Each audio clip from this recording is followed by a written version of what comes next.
नमस्कार दोस्तों, मैं धर्म सिंह आज लेके आए हैं जीवन की उत्पत्ति के संबंध में वीडियो पार्ट 4।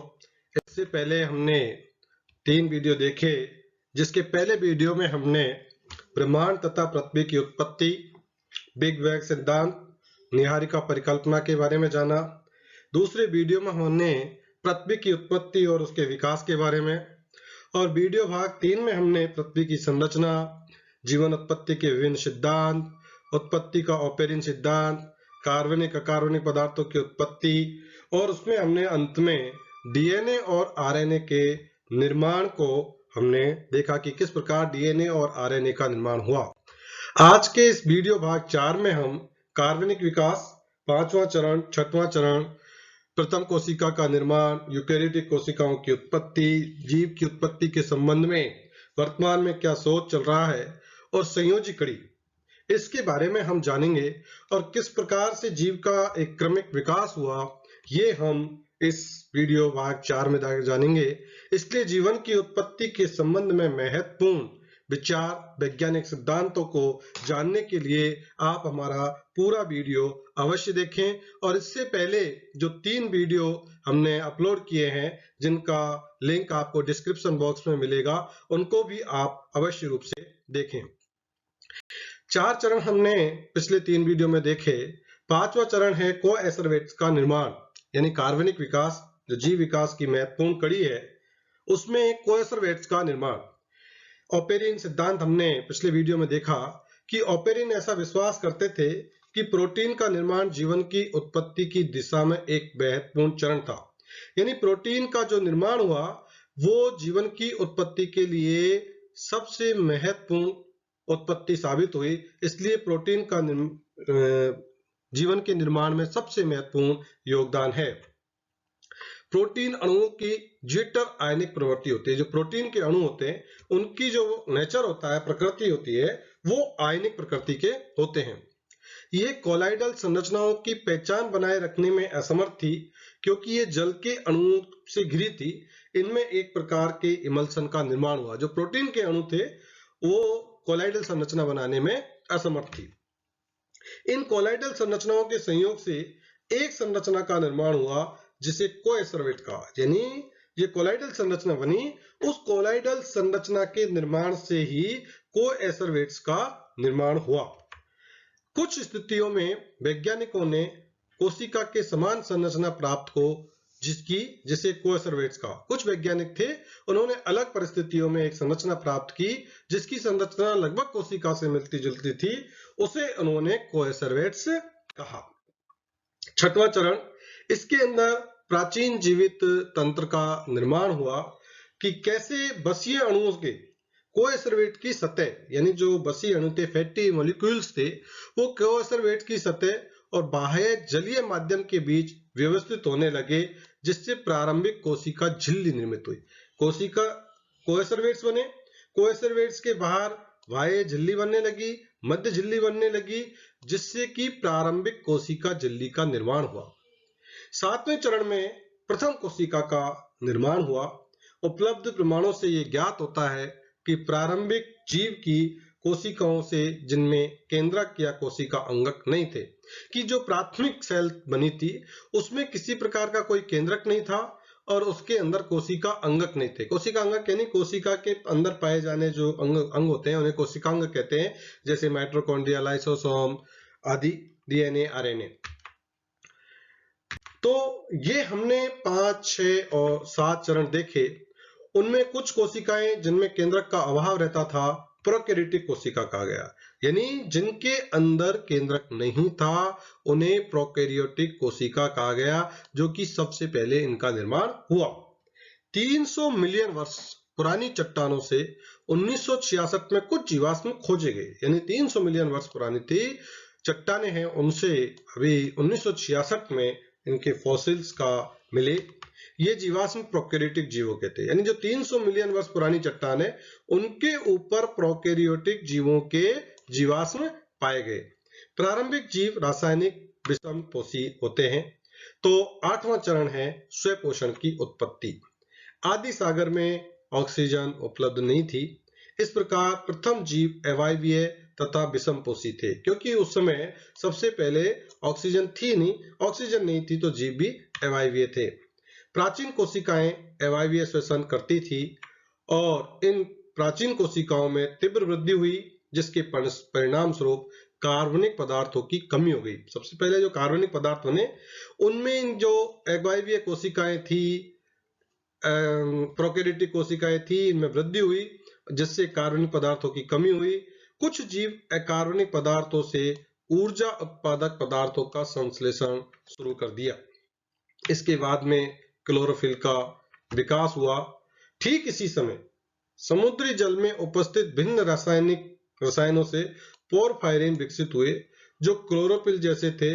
इससे वर्तमान क्लोरोफिल का विकास हुआ। यानी सबसे पहले समुद्र में उसी समय जब ऑक्सीजन नहीं थी, पोरफायरिन विकसित हुए। जो पोरफायरिन विकसित हुए वो लगभग क्लोरोफिल जैसे थे, और उन्हीं से जो वर्तमान में क्लोरोफिल है, जिनमें प्रकाश संश्लेषण की क्रिया होती है, इनका विकास हुआ। कई बार परीक्षा में क्वेश्चन पूछा जाता है कि क्लोरोफिल का विकास का प्रारंभिक किससे हुआ, तो पोरफायरिन से हुआ। इसके बाद इन कोशिकाओं द्वारा प्रकाश संश्लेषण के लिए जल का उपयोग प्रारंभ कर दिया गया। इसके बाद में प्रकाश संश्लेषण के लिए जल का उपयोग प्रारंभ हुआ और ऑक्सीजन वातावरण में छोड़ी गई। जब प्रकाश संश्लेषण की क्रिया हुई, प्रकाश संश्लेषण की क्रिया होने के बाद में ऑक्सीजन का निर्माण होना शुरू हुआ। परिणाम स्वरूप प्रकाश संश्लेषण की क्रिया प्रारंभ हो गई। आधुनिक वायुमंडल का निर्माण, जिसे हम ऑक्सीजन क्रांति के नाम से भी जानते हैं, 9वें चरण में यूकेरियोटिक कोशिकाओं की उत्पत्ति हुई। जब प्रकाश संश्लेषण के परिणाम स्वरूप ऑक्सीजन वातावरण में मुक्त होने लगी, तो वातावरण में मीथेन और अमोनिया के साथ भी अभिक्रियाएं प्रारंभ हो गई। मीथेन के साथ क्रिया से कार्बन डाइऑक्साइड और जल प्राप्त हुए।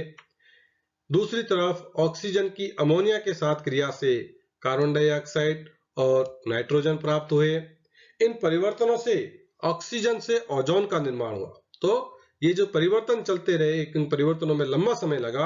अंत में ऑक्सीजन से ओजोन का निर्माण हुआ, और ये ओजोन जो है एक ओजोन परत बनी इससे, जो ओजोन परत पृथ्वी के चारों ओर एक आवरण के रूप में फैल गई, और यही आवरण पृथ्वी पर आने वाली हानिकारक परावैंगनिक किरणों से हमारी रक्षा करते हैं।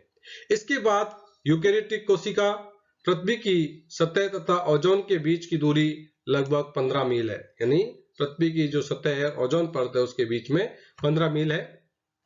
जैसे ही स्वतंत्र ऑक्सीजन पृथ्वी पर उपलब्ध हुई, कोशिका संरचना में क्रमिक परिवर्तन हुए। जब ऑक्सीजन स्वतंत्र प्रकाश संश्लेषण की क्रिया होने लग गई, ऑक्सीजन पृथ्वी पर स्वतंत्र रूप से उपलब्ध होने लग गई, तो क्रमिक रूप से जो है कोशिका की संरचना में परिवर्तन हुए। झिल्ली से गिरे कोशिकांग, mitochondria, chloroplast, Golgi body, lysosome विकसित हुए जैसे ही कोशिका में क्रमिक परिवर्तन हुए तो। और वर्तमान में पृथ्वी पर यूकेरियोटिक कोशिकाओं की अधिकता हो गई। जैसे जैसे कोशिका के अंदर कोशिकांग बने, तो यूकेरियोटिक कोशिकाओं की अधिकता हो गई। और पृथ्वी में होने वाले क्रमिक परिवर्तन में यूकेरियोटिक कोशिकाओं में भी परिवर्तन हुए, जिससे यूकेरियोटिक कोशिकाओं में समूह में रहना प्रारंभ कर दिया। जैसे जैसे यूकेरियोटिक कोशिकाओं में परिवर्तन हुए, तो वो समूह में रहने लग गए।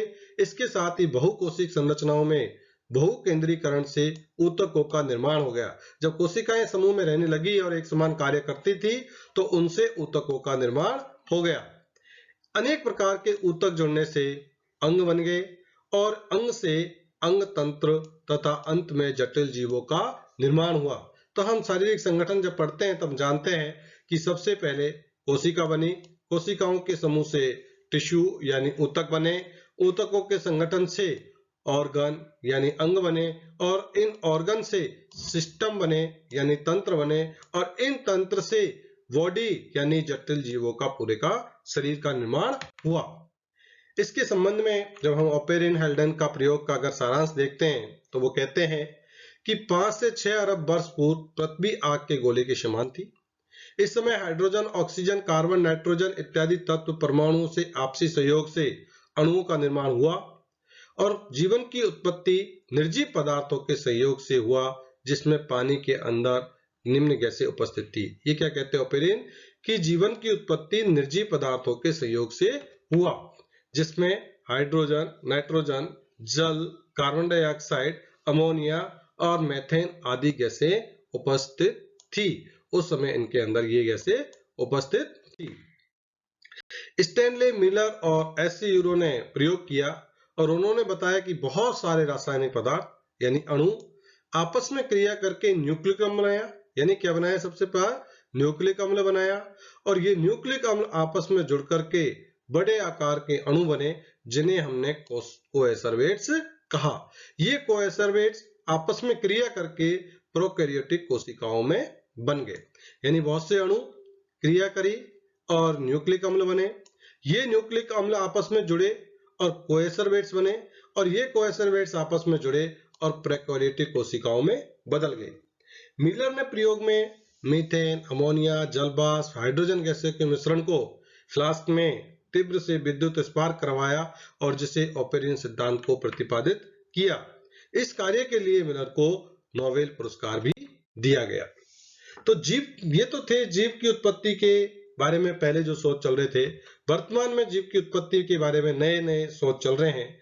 नए अनुसंधानों में प्रथम जीव की उत्पत्ति के इतिहास की खोज में एक रणनीतिक बदलाव आया है और अब यह तथ्य सामने आया है कि प्रारंभिक वायुमंडल में ऑक्सीजन युक्त गैसें जैसे कार्बन डाइऑक्साइड, सल्फर डाइऑक्साइड, जल वाष्प आदि का प्रभुत्व था। जैसे अब से पहले ये माना जाता था, नए शोधों से पहले, कि उस समय ऑक्सीजन युक्त कोई भी चीजें नहीं थी, परंतु नए शोध में सामने आया कि उस समय भी ऑक्सीजन युक्त गैसें वायुमंडल में थी।